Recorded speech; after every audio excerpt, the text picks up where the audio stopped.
Welcome to Our Girl Relationships. We talk about the problems people face in their day to day lives. Let's start with the video. I'm not sure what happened to my husband, Ryker, but it feels like he did a complete 360-degree. Now I know how much losing his job had affected him mentally, but it would be only understandable if he tried to overcome his apparent hit to ego by trying to find a new job, but nope. That's something he never did and always avoided when he was given recommendations. What he instead did was sit and cry about his situation to every person in existence who would listen and trust me. He truly has a lot of people who'd hear his sob story, with 99% of them being over exaggerations. I saw his friend group change in real time. From hanging out with good, smart, hardworking, and normal individuals with a family life, he started hanging out with these guys who proudly proclaim themselves as the gym bros or Sigma men. Now, of course, I'm all in for men embracing their masculinity, but for you to be able to do that, you should also do things that are masculine. Well, not even masculine, I'd say, just doing things that were considered to be expected from normal human beings, like holding a job, contributing as a partner, contributing something in the society as a citizen, etc. That was far from what the gym bros considered as masculine, though. According to them, sitting on their butts all day playing video games and complaining up and down about how women in today's society have changed was considered to be the most masculine thing a man could possibly do. Needless to say, I sort of despised these guys from the get-go and slowly started despising my husband for the change in his attitude. The man who I had believed was a free-spirited, open-minded individual, the virtues of him that I had fallen in love with, all started to fade away slowly, and I saw him starting to become this completely different person. I'd be lying if I said my feelings stayed the same for him. They really didn't. My feelings started slowly fading away from him, but under the pressure of my family and the sheer desperation I had in me to want things to change back to how they were, I didn't leave and kept supporting him. Unfortunately, they didn't, because if they did, I wouldn't be here. Ryker's behavior simply just worsened, and I started to feel more and more obligated to be with him due to this condition and due to his family's constant pressure. I kept waiting and waiting for him to change, and with all the promises, I hoped he'd at least fulfill a few of them. Unfortunately, though, that was far from it all, and things only worsened from there on. I believed that I was stuck in this marriage, and when I found out that I fell pregnant, I thought I'd have to be like this single mom who had a husband for namesake, but then very unexpectedly, Ryker got his first job after years of being jobless, and I thought we were off to a good start. That job didn't pay that great, but to me, the contribution is what truly mattered. We both started saving for the hospital bills and childcare expenses in a savings account, and with the contribution of our families combined, we were able to save up a good chunk of money that would have easily allowed me to pay for the bills and even stay home a month or two extra off of work. I was genuinely happy. I thought finally I was getting my old Ryker back, who enjoyed his old company, started thinking in his old ways, etc. But of course, I wouldn't be posting on here if that was the case. Ryker just couldn't see me happy, and he made sure to strip me away from the very little happiness that I had. It started on the day I got into labor. Ryker was nowhere to be seen.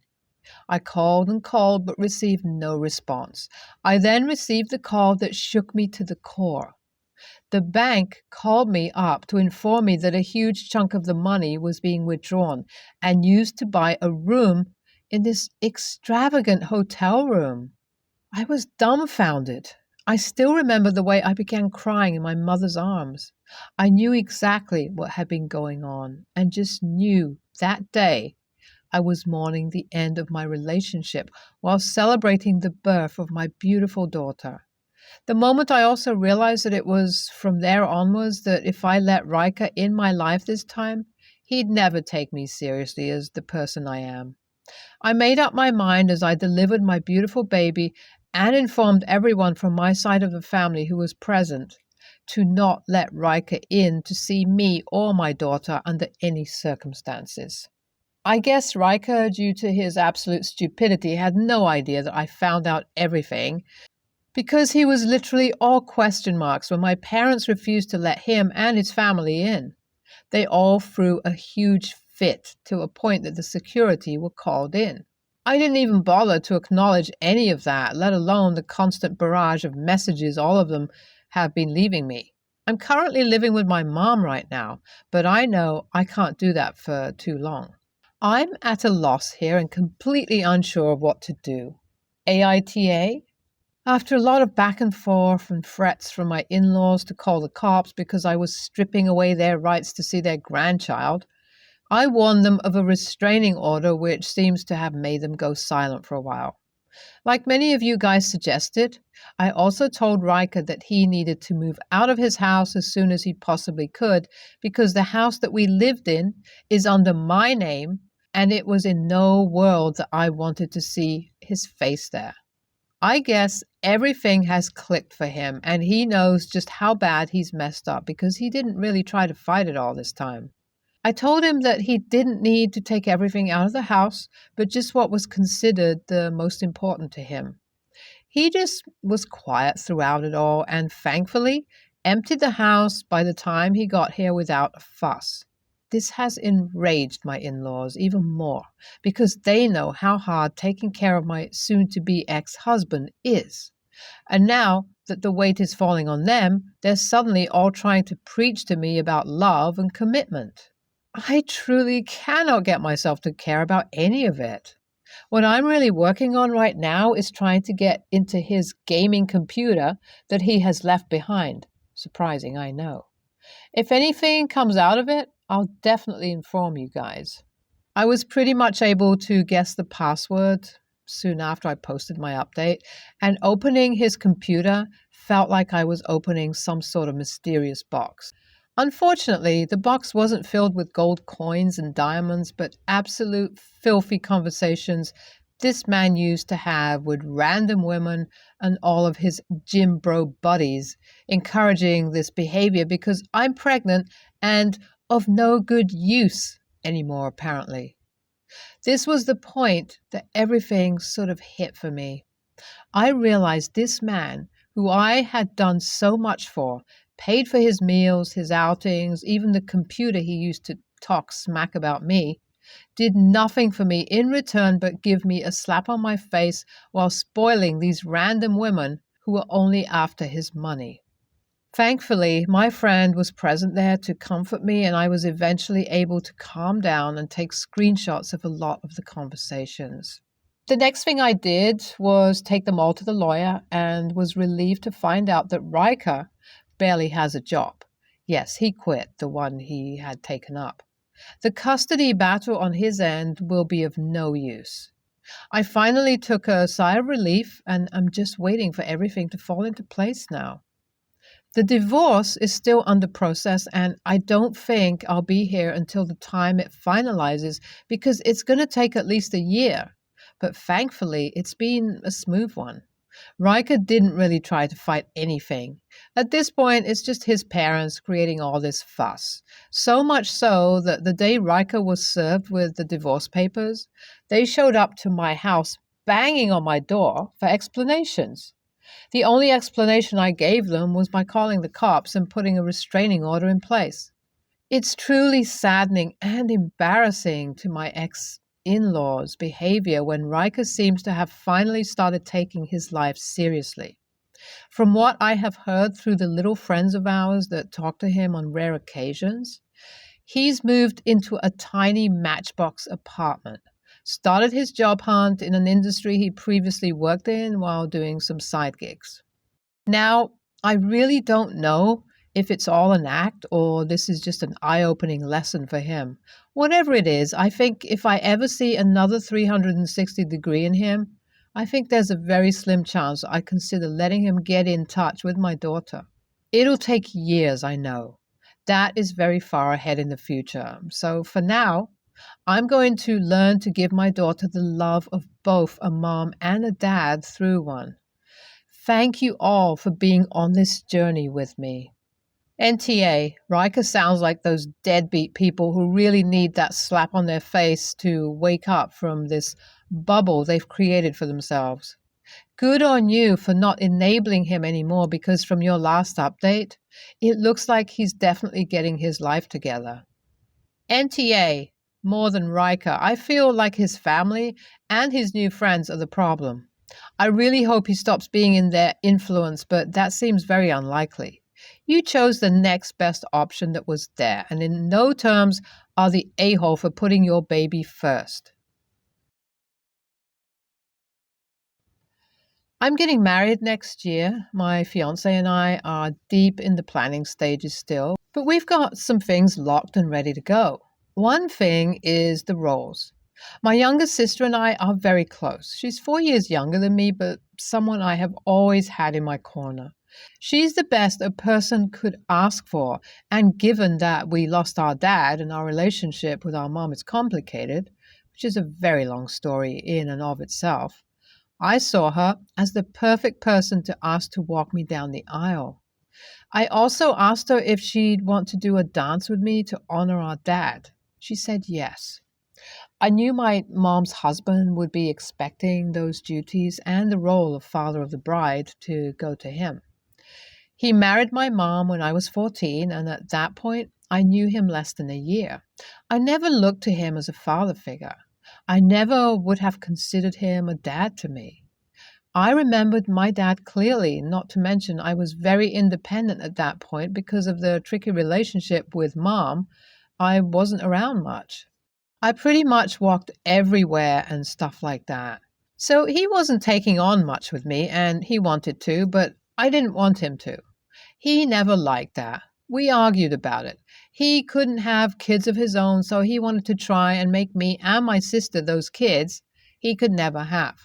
The fact we were girls, he thought he would get daddy's little princesses for himself.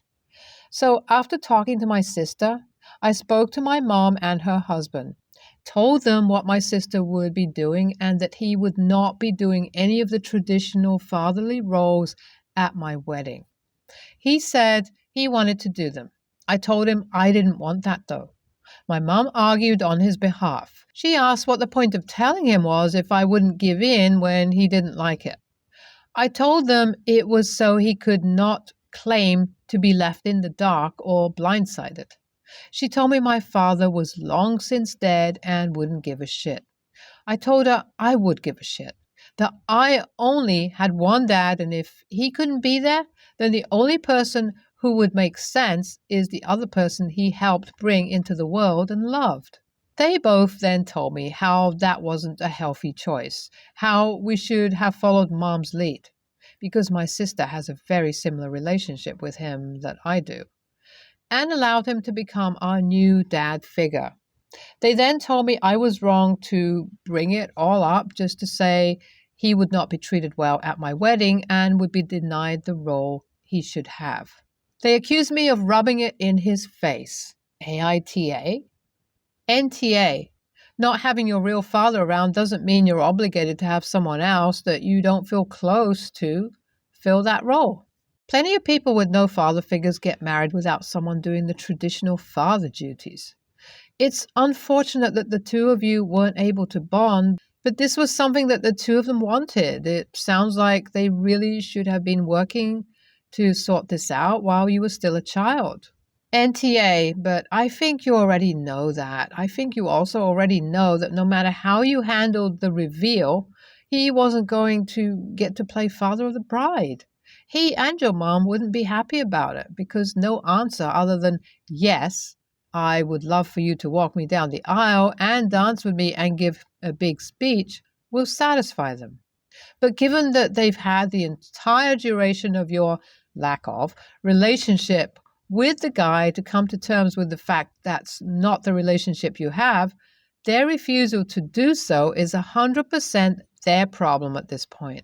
Good luck with the wedding planning. And if at some point you have to just tell them not to bother coming, that's okay too. NTA, I think you are right that you were damned either way.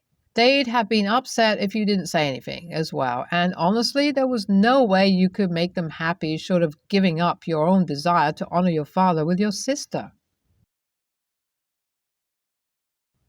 So I, 29 female, have 3 siblings. 5 years ago, the first one started having kids, and now I have 5 nieces and nephews. I do like them, and they are sweet kids generally. Now, onto the situation. I have autism and somehow seem to have difficulties understanding that anything with a face doesn't have feelings. I know teddy bears aren't alive, but when I see a teddy bear with a face, I feel a strong empathic feeling to save them and make sure they are happy.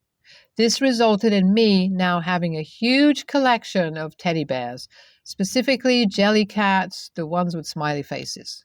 They all live on shelves in my office when they are not with me. Now, my nieces and nephews have a hard time understanding they can't play with them or even touch them. When they are here for social gatherings in the family, they throw tantrums and destroy things in my home when they are told no. I keep the door close to my office, but as soon as I turn my back, they are in there. My siblings think this is a me problem. You shouldn't own teddy bears if your nieces and nephews can't even touch them, since teddy bears are meant for kids.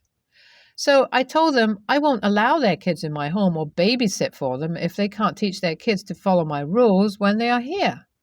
They can bring their own teddies, even though it also hurts me, but they can't touch mine. It literally hurts me to see them throw their teddy bears around, drooling on them and squishing them. I know this is a me thing, and therefore I allow them to bring their own and just suck it up, but I promised my teddy bears that I would never let anyone hurt them. And I intend to keep that promise above all else, including nieces and nephews. My husband says that anyone who hurts my feelings aren't allowed in our home, but I feel maybe he only says that because he is my husband. My siblings and parents think that I should just allow the kids to play with the teddies, so the whole family doesn't get split up over my stuffed animals. So am I the a-hole for refusing to babysit and let my sibling children in my house over some stuffed animals? I appreciate all of your answers very much and have learned from you that I can be part of solving this by getting a lock. I will do that as soon as possible. Thank you, everyone. Also, want to say that several people have commented how they themselves or a loved one acts similar towards teddies, dolls, etc., and that my post helped them feel not alone, weird with this. I am so honored and happy to learn that. Thank you, everyone. Hugs from me and all my friends. Teddy bears. NTA. It's not really about the teddies, it's about respecting you and your wishes. Kids want to and will touch a lot of things that aren't appropriate, and people would have no problem restricting access to them. Unfortunately, it seems like they don't respect your condition and see it as just a teddy. Is it possible for you to get some kind of teddy or toy for them to play with at yours that isn't expensive so that it doesn't affect you as much? For example, a race driver teddy with a helmet on. NTA, regardless of what it is, teddy bears or otherwise, you and your stuff deserve to be respected. The fact that the kids don't respect your boundaries or listen is not a you problem. It's a parenting problem, and you should be allowed to have whatever you damn well please in your home. They shouldn't be telling you what you should and shouldn't have in your own space, and they should recognize, as adults after all, that just because you have something in your place doesn't mean they, or the kids, are just welcome to use, play with them. It's your space, not theirs. Your stuff, not theirs. And if the parents don't seem to comprehend this and therefore won't teach their children this, then I don't blame you for doing what you feel you have to set proper boundaries for you. Good for you. NTA. It's fine that other adults may not perceive the teddy bears as important, but what matters is that they're important to you. By letting their kids run amok in your house and destroy things, they are indicating that they don't care at all about your boundaries or feelings. At the end of the day, it's your house, and you don't have to allow anyone you don't want in your house to come in. Your siblings are just revealing how little they respect you. Why the teddies are important to you isn't relevant, and they are also TA for mocking you for that. They're not great parents either for refusing to discipline their kids and blaming you for any wrongdoing. So NTA on all three counts, and consider banning your siblings along with their kids, at least until they agree to respect you properly.